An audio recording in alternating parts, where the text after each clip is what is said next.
Hi friends, welcome to cinema ரசிகன். நம்ம இன்னைக்கு மூவியில் பார்க்க போகிற படம் இப்போ தேட்டர்ஸில் ரிலீஸ் ஆகி ஓடிட்டு இருக்க தமிழ் படம். படத்தோட நேம் காந்தா. இது ஒரு பீரியட் மிஸ்ட்ரி ட்ராமா மூவி. இந்த படத்தை செல்வமணி செல்வராஜ் டைரக்ட் பண்ணியிருக்காரு. இந்த படத்தில் துல்கர் சல்மான், சமுத்திரகனி இவங்க 2 பேரும் லீட் ரோல்ஸ் பண்ணியிருக்காங்க. இந்த படத்தோட ஸ்டோரி என்ன, இந்த படம் எப்படி இருந்துச்சுங்கிறத பார்க்கறதுக்கு முன்னாடி நான் எப்போதும் ரெக்வஸ்ட் பண்ணுற மாதிரி இந்த வீடியோ ஃபுல்லாக பாருங்கள். பிடிச்சிருந்தா லைக் பண்ணுங்கள், கமெண்ட் பண்ணுங்கள், என்னோட சேனலை சப்ஸ்கிரைப் பண்ணுங்கள். அப்படியே என்னோட வீடியோஸ் எல்லாம் உங்களோட ஃப்ரெண்ட்ஸ், ஃபேமிலி மெம்பர்ஸ் எல்லாத்துக்கும் ஷேர் பண்ணுங்க. உங்களோட சின்ன ஷேரும் எனக்கு ரொம்ப சப்போர்ட்டா இருக்கும். இந்த படத்தோட ஸ்டோரி 1950களில் தமிழ் சினிமாவோட பெரிய ஸ்டாரா இருந்த எம்.கே. தியாகராஜ பாகவதர் அவரோட லைஃப்ல நடந்த இன்சிடென்ட்ஸ்ல கற்பனை கலந்து இந்த படத்தை எடுத்திருக்காங்க.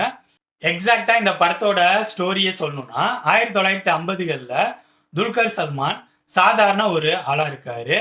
அவரை தமிழ் சினிமாவில் ஒரு பெரிய டைரக்டரா இருக்க சமுத்திரகனி தன்னோட படத்துல அறிமுகப்படுத்தி அவரை ஒரு ஸ்டார் ஆக்குறாரு. அடுத்தடுத்து படங்கள்லாம் ஹிட் ஆகி இப்ப அவரு தமிழ் சினிமாவோட மிகப்பெரிய ஸ்டாரா இருக்காரு. இந்த ஸ்டாரா இருக்க துல்கர் சல்மானை வச்சு தன்னோட கனவு படமான சாந்தாவை எடுக்கலாம் அப்படிங்கிற மாதிரி முடிவு பண்ணி அதுக்கான வேலைகள்ல டைரக்டரான சமுத்திரகனி இறங்குறாரு. ஹீரோ டைரக்டர் இவங்க 2 பேருக்கும் இடையில படம் நடந்துட்டு இருக்கப்பே ஒரு கிளாஷ் உருவாகுது. இதனால சாந்தா படம் பாதியிலே ஸ்டாப் ஆகுது. கொஞ்ச நாள் கழிச்சு மறுபடியும் இந்த படத்தை ஸ்டார்ட் பண்ணலாம் அப்படிங்கிற மாரி ஒரு ப்ரொடக்ஷன் யூனிட் ட்ரை பண்றாங்க. மறுபடியும் டைரக்டரான சமுத்திரகனியும் ஹீரோவான துல்கர் சல்மானும் ஜாயின் ஆகி சாந்தா படத்தை ஸ்டார்ட் பண்றாங்க. பட் ஆல்ரெடி இவங்களுக்கு இடையில இருந்த ஈகோ கிளாஷ் மறுபடியும் அதே மாரி கண்டினியூ ஆகுது. ஒரு கட்டத்துல இந்த படம் நடந்துட்டு இருக்க ஷூட்டிங் ஸ்பாட்ல ஒரு மர்டர் நடக்குது. இதுக்கப்புறம் படத்தில் நடக்கிற சம்பவங்கள் தான் காந்தா. இந்த படத்தோட பாசிட்டிவ்ஸ் அண்ட் நெகட்டிவ்ஸை கலந்து ரொம்ப ஷார்ட்டா பார்த்துருவோம். இந்த படத்தோட ஸ்கிரீன் பிளேல எனக்கு சுவாரஸ்யமா பட்ட விஷயங்கள்னு சொல்லணும்னா ஃபர்ஸ்ட் இந்த படத்தோட டெக்னிக்கல் விஷயங்கள் தான். இந்த படத்தோட ஸ்கிரீன் பிளே சுவாரஸ்யமா போறதுக்கு டெக்னிக்கல் விஷயங்கள் பயங்கரமா சப்போர்ட் பண்ணியிருக்கு. இந்த படம் 1950கள் நடக்கிற மாதிரி காட்டுறாங்க. ஸோ அதுக்கேற்ற மாரி பக்கவான ப்ரொடக்ஷன் டிசைன் ஒர்க்கை பண்ணியிருக்காங்க. அது மட்டும் இல்லாம இந்த படத்தோட ஒளிப்பதிவு, background music, editing, sound effect, costume டீம்னு எல்லா டீமும் இந்த படத்துக்கு டெக்னிக்கலா பயங்கரமா சப்போர்ட் பண்ணியிருக்காங்க. அது படத்துல பாக்குறப்ப நல்லாவே தெளிவாவே தெரியுது.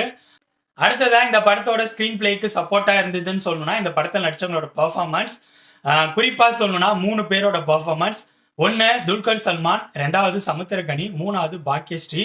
இவங்க 3 பேரும் இந்த படத்தில் நடிச்சிருக்காங்கன்னு சொல்றதை விட இந்த படத்துல அந்தந்த கேரக்டராகவே வாழ்ந்திருக்காங்கன்னு சொல்லலாம். இவங்க எல்லாரை விட துல்கர் அவரோட பர்ஃபார்மன்ஸ் செம சூப்பராகவே இருந்துச்சு. அந்த நடிப்பு சக்கரவர்த்தி மகாதேவன் அப்படிங்கிற கேரக்டரை செம்மையாவே பர்ஃபார்ம் பண்ணியிருந்தாரு.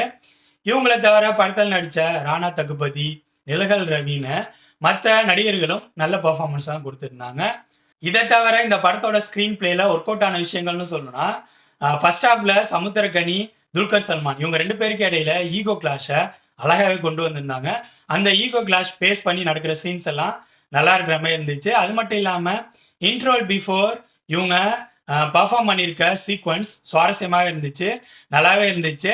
அது முடிஞ்ச பிறகு செகண்ட் ஹாஃப் எப்படி இருக்குமோ அப்படிங்கிற மாரி ஆவலை தூண்டி இருந்துச்சுன்னே நான் சொல்லுவேன். செகண்ட் ஹாஃபோட ஸ்கிரீன் பிளேல படம் ஃபுல் அண்ட் ஃபுல் ஒரு இன்வெஸ்டிகேஷன் ட்ராமாவாக போயிருந்துச்சு. அதுல இன்வெஸ்டிகேஷன் சீக்வன்ஸ் சில இடங்கள்ல நல்லா இருந்துச்சு. கிளைமேக்ஸ் சீக்வன்ஸும் ஓரளவு நல்லா இருக்கிற மாதிரி தான் இருந்துச்சு. இதை தாண்டி இந்த படத்தோட ஸ்கிரீன் பிளேல ஒர்க் அவுட் ஆகாத விஷயங்கள், ஃபர்ஸ்ட் ஹாஃப்ல நான் சொன்னேன் அந்த ஈகோ கிளாஷ் ஒரு லிமிட்டுக்கு மேல அடுத்தடுத்து அதே மாரி உங்க சீன்ஸ் வச்சிட்டு இருந்தது சுவாரஸ்யம் கம்மியா இருக்கிற மாதிரி தான் இருந்துச்சு. என்னடா திரும்ப திரும்ப ஒரே விஷயத்தை காட்டுறாங்க அப்படிங்கிற மாதிரி தோணுச்சு. அதே மாதிரி தான் செகண்ட் ஹாஃப்லையும் இன்வெஸ்டிகேஷன் அப்படிங்கிற விஷயத்தையும் சுத்தி சுத்தி ஒரே இடத்துல தான் இருந்துச்சு. நம்ம சந்தேகப்படுற மாதிரி இருக்கிறது நிறைய கேரக்டர்ஸ் இல்லை, 2 கேரக்டர் தான் இருக்கிறதுனால அந்த இடங்கள்லாம் அந்த அளவு சுவாரஸ்யமா இல்லாத மாதிரி இருந்துச்சு. So first half second half 2லையும் எனக்கு சில விஷயங்கள் ஒர்க் அவுட் ஆயிருந்துச்சு, சில விஷயங்கள் ஒர்க் அவுட் ஆகாத மாதிரி இருந்துச்சு. ஓவராலா சொல்லணும்னா என்னை பொறுத்த வரைக்கும் இந்த படத்தோட டெக்னிக்கல் விஷயங்கள் செம சூப்பரா இருந்துச்சு.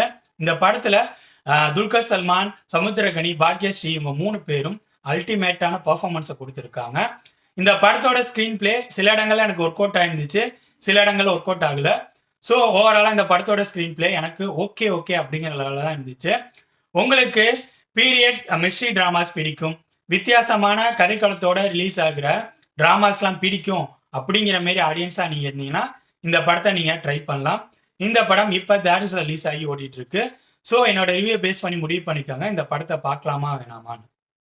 ஓகே ஃப்ரெண்ட்ஸ், இந்த வீடியோ உங்களுக்கு பிடிச்சிருக்கும்னு நினைக்கிறேன். தேங்க்ஸ் ஃபார் வாட்சிங். இந்த வீடியோ பிடிச்சிருந்தா லைக் பண்ணுங்கள், கமெண்ட் பண்ணுங்கள், ஷேர் பண்ணுங்கள். அப்படியே சினிமா ரசிகன் சேனலை சப்ஸ்கிரைப் பண்ணுங்கள். கூடவே பக்கத்தில் இருக்க பெல் ஐக்கானையும் கிளிக் பண்ணுங்கள். அப்போ தான் நம்ம போடுற வீடியோஸ் உடனுக்குடன் உங்களுக்கு வந்து சேரும். தேங்க்யூ.